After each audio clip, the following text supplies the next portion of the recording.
Great day, everyone. This is Jason Santos, and for today, we will continue the discussion of BPO. We are already on 3.1, the contract pricing models and financials. So let's start.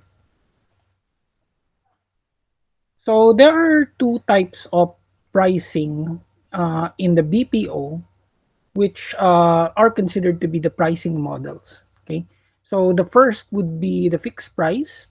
Okay, and when you say fixed price from the term itself, it is fixed. Okay, this is a pre-agreed price that is already negotiated. Okay, and then this pricing model is easy to plan and more predictable than other pricing models. And the advantage for this is that the service for the service providers, it is the price is known in advance. Okay, and for the client side, it provides greater cost certainty. Now, as for the disadvantages, there are several risks with capital requirements and lower flexibility. So, to speak in vernacular, no, itong pag sinabi nating fixed price, from the term itself, it is fixed. Meron din siya mga advantages at disadvantages, ano, sa kahit anong larangan naman. Pag bumili ka, no, or you have agreed to avail of a service, kapag ka fixed, ang kagandahan is that you will know in advance kung ano yung babayaran mo. There will be no surprise fees or expenses.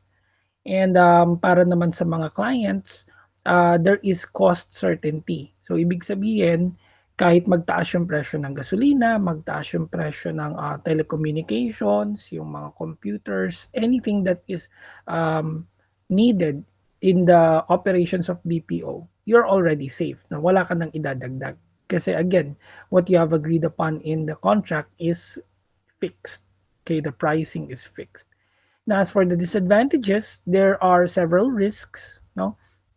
Ano, alam naman natin yan sa kahit saang pricing, there are advantages and disadvantages. So, main disadvantage of this is that there is lower flexibility. So, hindi ka makakapag-adjust ng price. So, whether you are the service provider or you are the client, so there might be instances na biglang nagtaas yung presyo ng ganito or bumaba yung presyo ng ganyan. So, manghihinayang ka kasi parang lugi ka. No? It turns out na nalugi ka and hindi mo na pwedeng baguhin yung contract kasi yun na yung napag-agrihan nyo. And the pricing is already fixed. Now, as for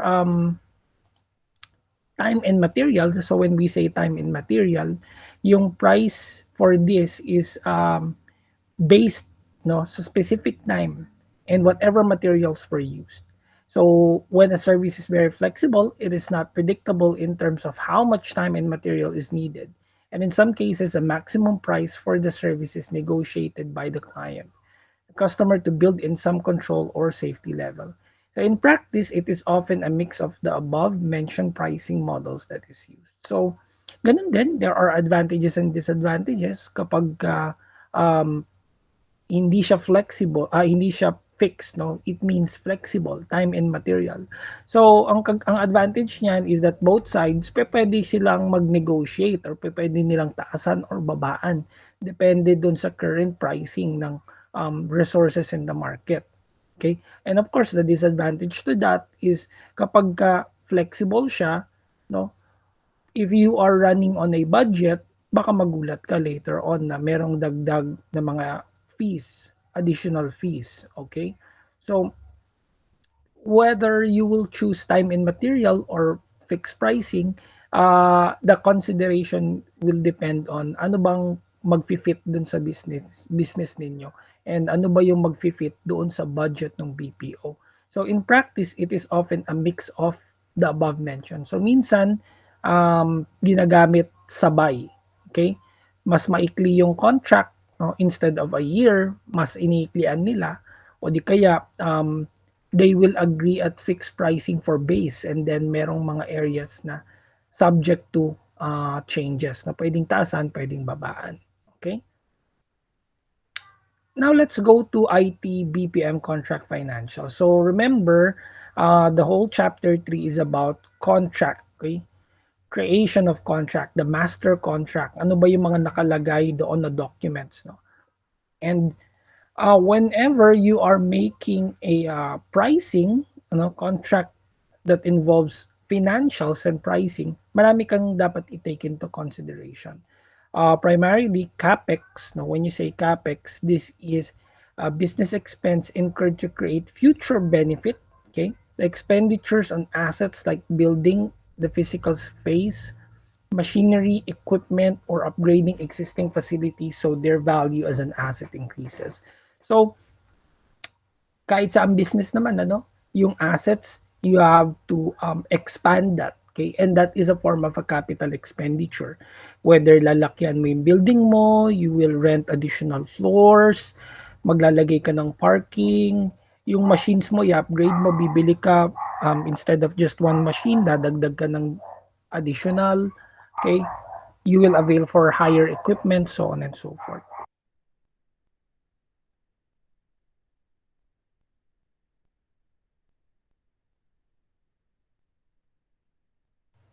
And on the other hand, meron naman tayo tinatawag na OPEX. So when we say OPEX, it is the money that the business spends in order to turn inventory into output. These are operating expenses which also include depreciation of plants and machinery which are used in the production process. So, pag sinabi mong operational expense, ito na yung bayad sa tao, yung bayad sa mga labor, resources, kuryente, tubig, internet, renta, so on and so forth. No? And anything that involves the production process.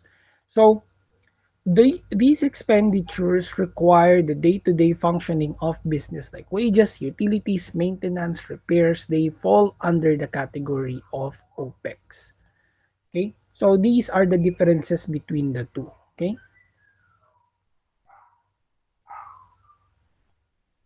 so when you talk of process cost, there are actually several components to it. Okay, these are the labor costs, direct costs, and indirect costs. So let's look at them one by one.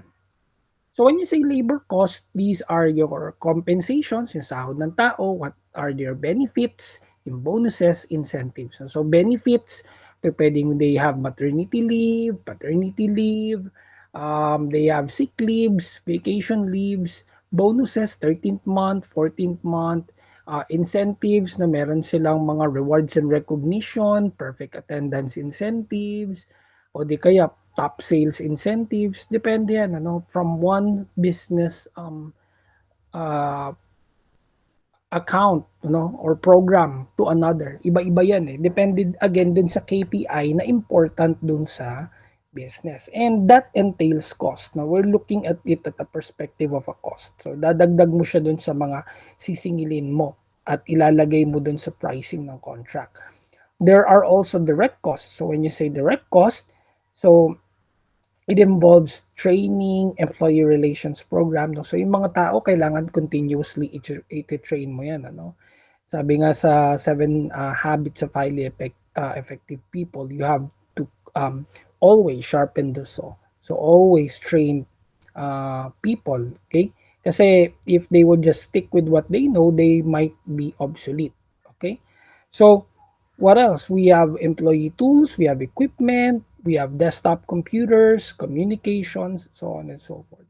And as for coordination and management, you have travel, representation, meetings, and workshops. So, syempre, when people travel, okay, business trip, they need to spend, no? They need to spend for their meetings. They have to spend for the workshops, so on and so forth. Hindi naman pwedeng basta-basta na lang na they would have to shoulder their own travel expense, no? Yung communication, yung um, transportation, so on and so forth. Lahat yan ay sasagutin ng company and these fall under the direct costs. And then we have indirect costs. So when you say indirect costs, these are your infrastructures, yung mail, shared employee services, rental, depreciation, and amortization. And these occur on a monthly basis. Okay. So other charges, you have head office or regional shared cost allocation, interest costs, foreign exchange gains, and losses. So all of these things are being included in the pricing. No? You have to take this into consideration. So, the salary and bonuses, hindi naman yan pang isang buwan lang eh. You have to consider it or factor in the entire year, no? So that's for the compensation. For the benefits, ganun din, ano? Lahat yan you would have to put in mind whenever you are building a specific you are building a specific pricing contract, okay? So um, hindi ganun kasimple ang pagki-create ng pricing contracts, no? Just to put it simply. And then there are regulatory requirements, okay? So inside a contract that involves pricing, maraming nakapaloob diyan, okay? We have the board of investments, no? These are your investors. Ito, meron silang mga agreed upon contract. You have the BIR for your taxation, the immigration kasi it will involve people who will be traveling from one country to another, yung DOLE, Pag-ibig Fund, PEZA, SEC, SSS, and data privacy. So when you talk of regulatory requirements, there are requirements internal. No? Ito yung mga policies and standards sa loob. Okay? Pero pag sinabi mong internal, doon lang yun sa loob ng company, no? Nasasakupan pa rin siya ng external, meaning kung ano yung agreed upon regulations in the country, it will supersede whatever is the internal regulation. Like for example, in America, walang security of tenure. So they can just easily fire people. Pero remember, meron kasama dun sa mga requirements is yung DOLE, okay? Sa Philippines, meron tayong tinatawag na security of tenure kapag regular ka. So kahit na ganun yung nakasanayan ng Americans, they would have to adhere with whatever is the policy of the land or the laws of the land. And then itong Board of Investments, these are agreed upon rules by the investors. Okay, so investor meaning the country, and the accepting body is the Philippines, no? So there will be some requirements like these are actually created under the Department of Trade and Industry, and these are built with the intention to attract direct investments to the country. Okay, so yung BOI, there must be requirements. Okay, a Philippine enterprise can register their project with the BOI if the proposed activity is listed as a preferred project in the current IPP, and the said enterprise may engage in domestic-oriented activities in the IPP, whether classified pioneer or non-pioneer. So, an activity must meet several requirements like at least 50% of the production is marked for export. No, what we export will be the service. For 60% goes to the 60% goes to the Filipinos and 40% foreign-owned enterprises. And then at least 70 of production is marked for export for more than 40% foreign-owned enterprises. Any outsourcing company is qualified under 100% export. So, yan. Okay. Now, other requirements in order for the investors to say that you are BOI certified is that ayan, there must be a DTI registration, SEC registration, proof of auditing, okay, board resolution from the different stakeholders, okay, and then accomplished application form and project report. And then itong PEZA, we have understood this in the past topics na when you talk about PEZA, these are tax exempt zones in the Philippines, okay? Brought about the Special Economic Zone Act of 1995 or RA 7916. Okay, so these promotes Philippine investments, extend assistance, register, grant incentives to, and facilitate the business operations. So there are places in the country that are tax exempt for BPO. So napag-aralan na natin yan, ano? And there are also requirements, okay, na nakapaloob dun sa PEZA application. So similar lang din dun sa iba, they would need the company profile, board resolution, Securities and Exchange Commission certificate, and the project brief. So most of the time makikita ninyo, no, the documents are overlapping, no, paulit-ulit siyang nagagamit. Okay? And then finally, we have the data privacy law. Now, this is very important for BPOs because customers are very vulnerable when talking with representatives. Ano? Kasi they are sharing their um, financial information or payment information. Okay? Without this, they are at risk. No? Kasi pwedeng manakaw yung kanilang uh, financial information like credit card numbers, um, other tax information or even medical information, okay? Even the lead, no, pwedeng manakaw yan, not just by the customer service representative, but anyone who can hack into the system. So yun yung iniingatan natin, ano? Kasi we must take care of these accounts dahil hindi ito bukod sa hindi ito sa atin, ano, na it deals with a lot of information about money. Okay?